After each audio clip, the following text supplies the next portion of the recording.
So yun ngayon magandang araw po sa ating lahat. At ngayon, ayun, matagal na tong namin, sinasabi namin lagi na gusto namin i-vlog. Kasi surprise na. Ayun. Ang lapit mo naman sa camera. Hindi, okay lang yan. Ngayon kasi di ba nga gaya ng napagdesisyonan namin na dito na lang kami muna. Dito na lang kami. Ayan, kasi may alaga kaming baboy. Tapos bukod pa dun si Kenzo nag-aaral. So ngayon, kasi yun, noong mga panahon na yun, nakapag-desisyon kami na dito na lang muna kami. Naganap kami ng mauupahan. Ayan. Naganap kami ng mauupahan namin. Tapos, syempre nakakahiya ng mga laati kung dito kami sa kanila. Kasi doon lang sila sa likod natutulog eh. So syempre, hindi pa tapos yung bahay. So ang naggamit pa lang isang kwarto pa lang sa madaling salita. So ngayon, syempre tumutulo doon sa likod. Kaya nagdesisyon kami ng mga upahan, kami ni Nika.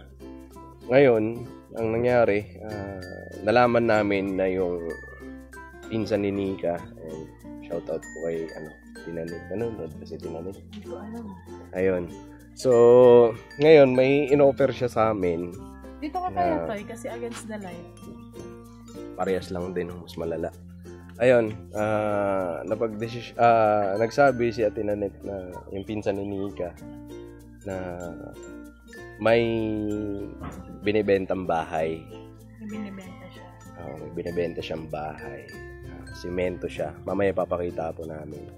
So matagal na naming gustong i-vlog 'yon. Mga 2 linggo na nakalipas na lang. So ayun, sabi niya binibenta niya ng banggitin ko ba yung presyo? Binibenta ng 70,000. Ngayon ang nangyari, syempre wala namang kaming pera. So nagsabi kami kay Ate Nanette na kung pwede hulug-hulugan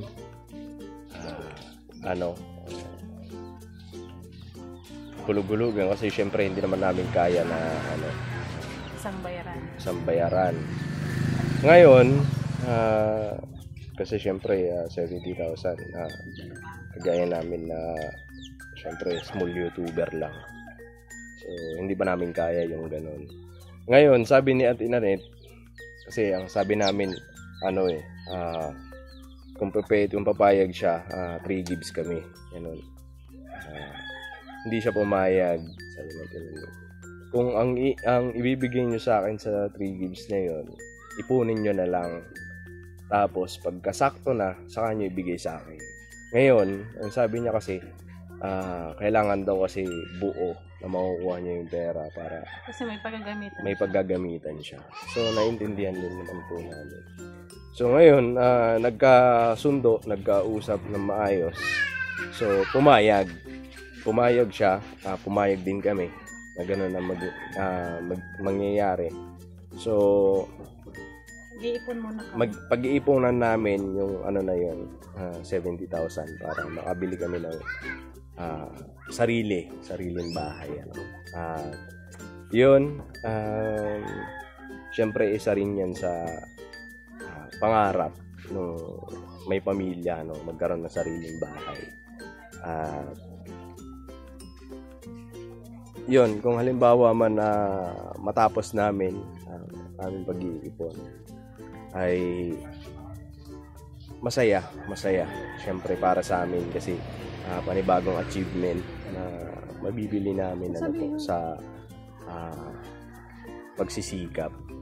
So ayun, pupunta kami ngayon doon. Kaso nga lang, pagpasensyahan nyo na kung ano makikita nyo doon dahil hindi pa siya tapos. And maraming papalitan. Siya, bali may bubong na. Pero kailangan palitan yung bubong. Oo, kasi yung bahay na yun po is nabili lang din po nila sa pinsan ko din. Tapos ang nakabili nun, ang may-ari nun talaga pinsan ko. Tapos nabili ng pinsan ko. Tapos may binibenta niya. Sa pinsan din. Tapos ngayon, so syempre may tumira na doon. Kaya yung itsura ng bahay, parang, pero ano na siya, simento na siya. Tsaka madaming papalitan po doon na mamaya pag nakita nyo, ayusin pa talaga siya. Ay, ayusin pa talaga. Madami pa nga ayusin. Pero sa presyo naman na gano'n, madami naman nagsasabi na hindi naman na kami lugi ba? Kasi kung papagawa mo yun na gano'n, mga malaki-laki na halaga yung gagastusin mo, tsaka yung pwesto din, yung mahirap na din bumili dito ng pwesto kung saan ka tatayo, ganyan. Magtatayo ng bahay. So yun, napag-desisyon na namin ito na pag-ipunan. Tapos sabi naman ng pinsan ko yan, pwede nyo na siyang paunti-untiin na gawin habang nag-iipon kayo. Pwede nyo na siyang, kung gusto nyo nang palitan yung bubong, palitan nyo na. Tapos kung gusto nyo na doon na kayo, lumipat kayo doon, pwede na. Habang inaayos nyo. Tapos doon na kayo nakatira. Paunti-untiin nyo ba na gawin na. Yan, payag naman siya na gano'n. So, ayun pupuntahan namin yung bahay at papakita namin sa inyo kung ano yung tsura. So, pakasamahan niyo po kami. Alright. Let's go. So, andito na po kami sa bahay. Pakita ko sa inyo. Pero ito ay, ano pa talaga siya, adabi pa ang kailangan ayusin bago tirhan. At yun, ito siya. Ayan. Yung bahay na yan, ayan po. Tingnan nyo naman yung bubong, sira-sira na. Napasok tayo. Andiyan na si Intoy sa loob. So, ang unahin namin dito, kasi hindi pa naman namin kaya na as in pagandahin siya ng isahan lang. Yung bubong muna, unahin namin pa konti-konti. Tapos, bintana, pinto, ganyan. Kasi wala pa talaga siyang pinto. So, wala pa siyang bintana. Ayan yung pinto niya. Pag pumasok, ayan, sala. Tapos, sira na din yung mga ayan o, bubong. Pero malaki po itong bahay na to. Ayan. Ayan. May tumira po dito, bale, kakaalis lang nila kasi papalitan po namin tong bubong. Tapos maglilinis din kami dito. Tapos yung mga bintana niya, as in, wala pa talaga. Ayan. 2 kwarto siya. Ayan. 2 kwarto. Tapos, kusina. Wala pa din talaga. Ayan. Ayan pa. Di pa siya, Pero medyo malawak naman siya. Tapos may CR. Andito yung CR sa, Ayan. Ito CR. Huwag ko nang ipakita kasi, ayan po. Ayan, kwarto. Ayan. Yung mga bintana niya, may mga ganto lang. Tsaka yung niya, yung yero niya talaga as in, wala pa. Di pa siya pwede. Ayan. Ang gagawin ko rito. Ayan. Dito ko gagawin yung pinto. Kasi dito, kurang na ang bahay. So dito na pinto. Diba? Dito yung pinto. Dito mo may gagawa ng pinto. Kasi daanan na to rito. Kaya ito na yung magiging front. Dito kasi puro likuran na. Puro kusina. Bahay-bahay. Kahit na mag-dito pa rin ang pinto. So ngayon, dito ang pinto. Ito yung kwarto. Tapos dito ang gaano mo itong kusina. Kasi ito na yung pinakasala niya. Kasi ito yung malaki po to, as in matibay na. Ito yung kusina. Ayan nga yung kusina. Pero, ayan, hindi pa siya tapos. Yung pinakaunang may-ari talaga dito, hindi talaga nila to natapos. Itong na to. Bahay na to. So, madami-dami pa talagang sipag ang kailangan natin. Asus one.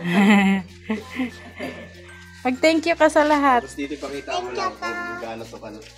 Ayan, papakita. Naku, huwag ka dyan. Pakita natin yung kabuuan ng bahay. Ayan, bali pinto pa ito sa kusina.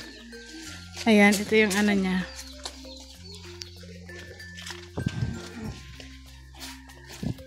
Ito yung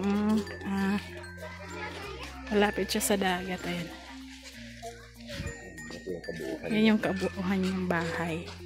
So, kailangan Ito na yung kalsada. Kaya dyan tayo gagawa ng pinto. Ayan. Nakikita nyo po ba sirang-sira na yung bubong? Pati yung bintana. Pero saglit na lang yun.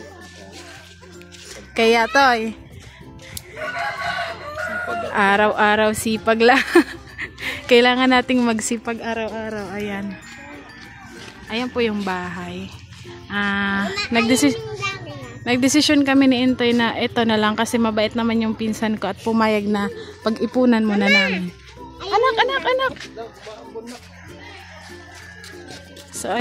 So ayun, yan po muna sa ngayon. Di ba, pa siya, hindi pa siya ayos. So, ipapakita namin sa inyo yung journey ng bahay na to. Kung paano namin siya unti-unti inaayusin. Ayan. Ano to? Tawag na ito, episode. Kasi para makita natin kung ano magiging resulta na itong bahay. Tsaka to siya. Bali ito lang, isasarado na natin ito. Ito po kasi yung pintuan niya. Pero ito pong pinto na to is likod ng mga kapitbahay. Kumbaga pinakalikod siya ng mga bahay. Ayan.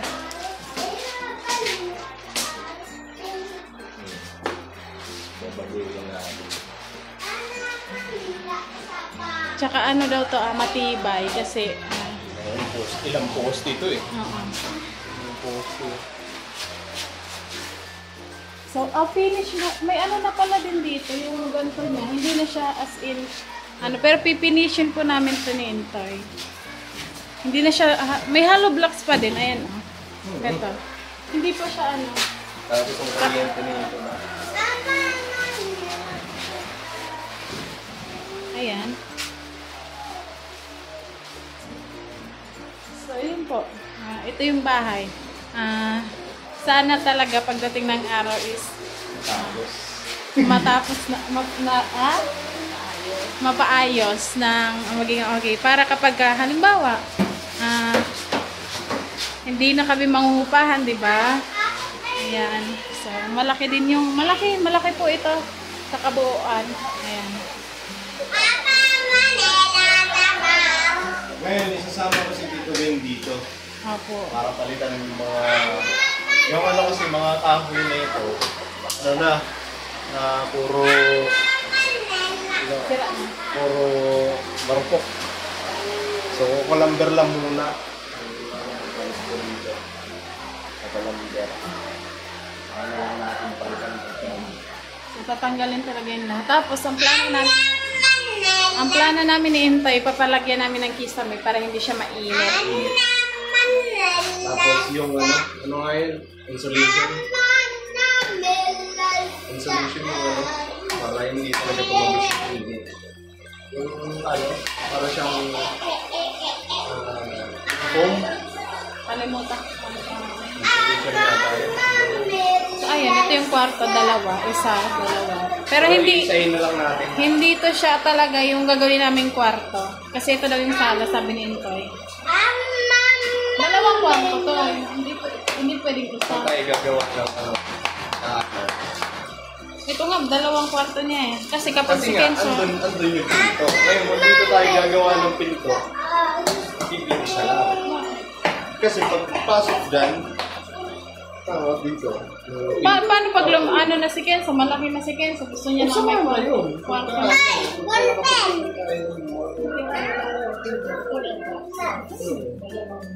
Pagkano na? Tapos dito na yung pinto para sa kusina. Pagpasok ng kusina, hindi na yan. Saan ka maglalagay ng sala?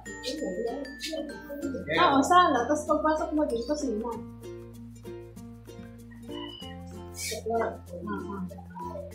Yung pinto andun, yun yung kwarto. Basta. Ano na lang natin. Pag-isipan pa muna namin. Again, no?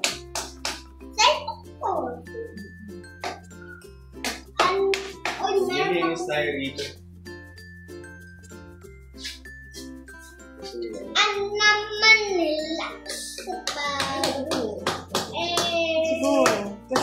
yung ano eh. Yung yero. Kenzo na!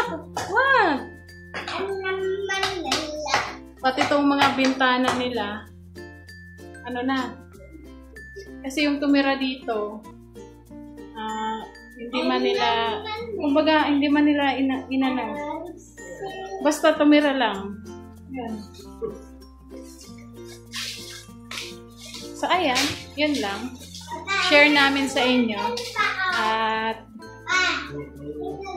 alam naman natin ang may masasabi na naman din yung mga basher natin dyan. Pero okay lang yun. Ang importante, magkakaroon na kami ng bahay. Di ba tayo? Yes.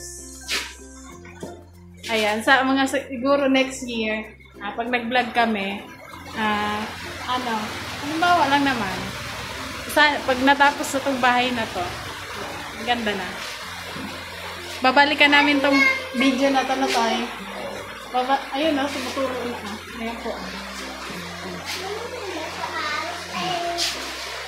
As in, tulo na talaga.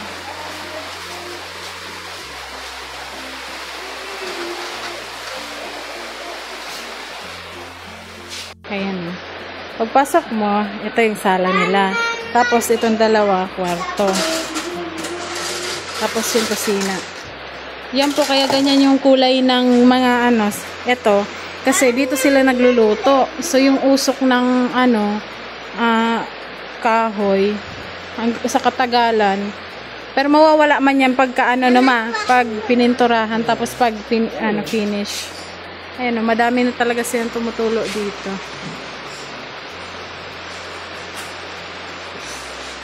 So siguro sa mga susunod na araw, babaklasin nila itong bubong, papalitan na ng bago.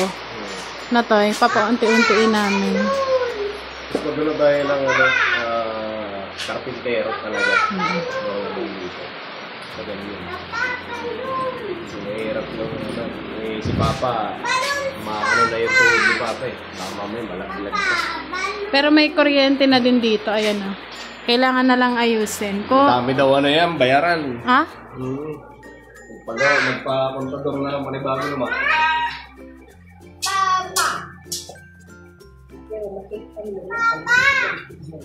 Ha? Oo. Makikabit muna ng kuryente habang wala pang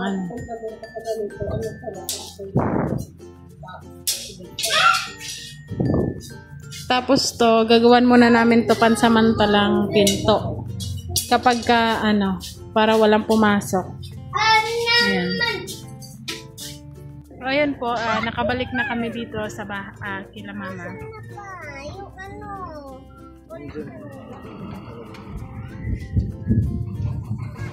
Ayun so ang namin doon,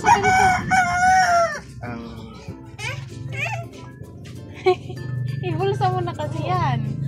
Ang namin doon, bibili kami ng kahoy. Kasi tapos yero.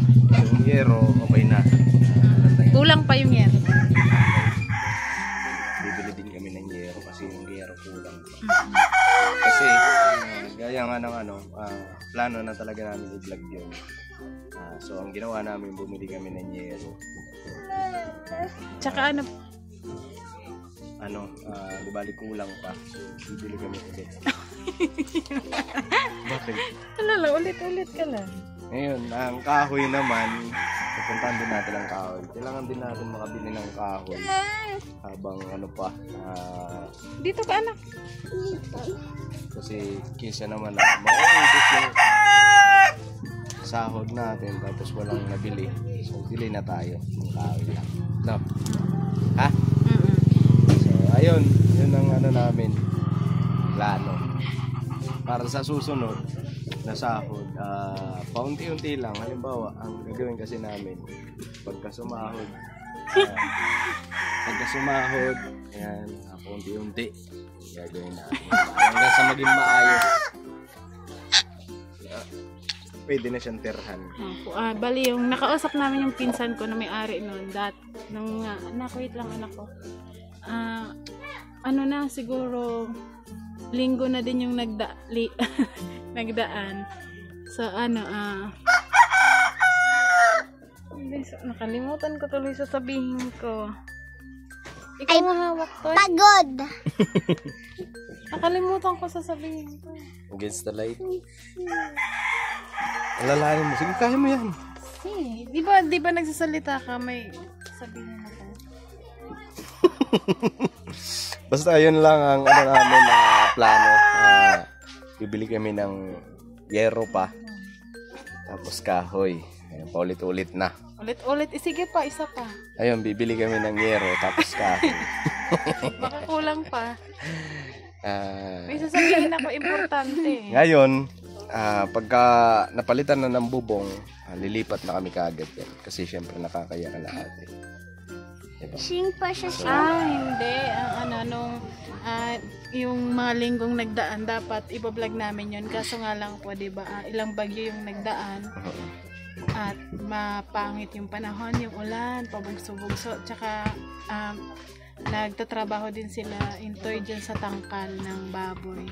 So ngayon, tapos na yung tangkal at yun naman yung susunod natin na Tapos sikasuhin po konti-konti. Tapos, Kaya nga kung nag-live kami noon, sabi namin may surprise. Hindi yung live, Toy. Naka-live tayo noon. Ano yun, vlog?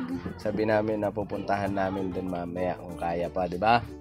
Yun. tapos, Basta, naisisingit namin yun na sabi namin na tapos, may kami konting sorpresa sa inyo. Ayan.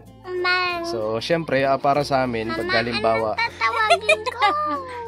Ay, huwag ka muna magsalita mamaya. so ayan Papa. knock-knock. Pag halimbawa, okay na yun, syempre, panibagong achievement, di ba? Ano yun, Dito po nga. syempre, namin yun para mas lalong ganahan sa buhay sa araw-araw. Tsaka, pangarap din namin yan matagal na talaga as in. Wala pa kaming anak. Ang una namin pangarap nito dati magkaroon ng bahay, tapos ikasal. Yan. So natupad na yung ikasal. Ngayon naman magkaroon ng bahay. At yan, paunti-unti matutupad yung mga gusto natin sa buhay. Basta mag-anak. So ayun, pangarap ng lahat na magkaroon ng sariling bahay. 'Di ba? Kahit maliit, sabi nga kahit maliit lang, basta masasabi mo na sarili mo, no? Wala kang babayarang renta, ganyan. Tapos makakapag-decision ka ng sarili mo, no? Yes po. Kasi halimbawa kung gusto mong gawin to sa bahay mo, pwede. Kasi kung mangungupahan ka, halimbawa gusto mo magtindahan, ganyan. Pag nangungupahan ka, pag nagpaalam ka sa may-ari, hindi pumayag, wala kang magagawa. Pero kapag sarili mo talaga, kahit anong desisyon, basta Sarili. magagawa mo. Kahit anong gawin. Bahay yan. Okay. Sarili mo. So, ayun, ang mga doon, siguro kami, palitada, ayan, siguro kaya ko naman na, kaya ko yun. Diyan din si Papa, yung tito ko na tumulong din ng Tatlo kami. pag ng baboy kasi marunong din siya Tagalog ng magsukat ng mga kahoy kung gaano kahaba, pati yung yero kasi ang binili po naming yero is 12 yung yung sukat niya. So hindi lang lahat 12 kailangan bilhin, may mga sukat din na iba para hindi ganon kadami yung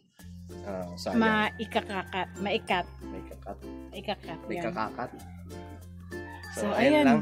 lang. Alright. Masaya lang kami. Sobrang saya. As in, sobrang share saya. namin to sa inyo. Salamat sa lahat ng sumusuporta. Salamat sa lahat ng nandyan na tuloy-tuloy lang. So, tuloy-tuloy lang tayo. Sana pagdating ng araw maayos natin talaga yung bahay. Kapag naayos na natin yan, hindi lang tayo yung magiging masaya. Apo. So, ayun, siguro hanggang dito na lang yung vlog namin. Maraming salamat sa pagsama. Alright? Antok na si Kenzo. Kumustahin muna natin pala si Kenzo saglit lang. At pagpaliwanagin natin. Tinakot Anak, mo kami, nak. Tinakot mo kami. kumusta na ikaw anak ko? Kumusta ng Kinso? Kumusta na pakiramdam mo? Sabi. Papa, Kumusta na pakiramdam mo? good morning. Sabihin mo, okay na po. Okay na ba pakiramdam mo? Papa, Sabihin mo, thank you po sa lahat ng nag-pray. thank you po sa lahat ng mga pray. Para gumaling na po ako. Para gumaling na po ako. Thank you po. Thank you po. We love you po. I love you po. Alright. Ayun po, God bless po sa atin lahat. Thank you po. See you next vlog sa ating lahat.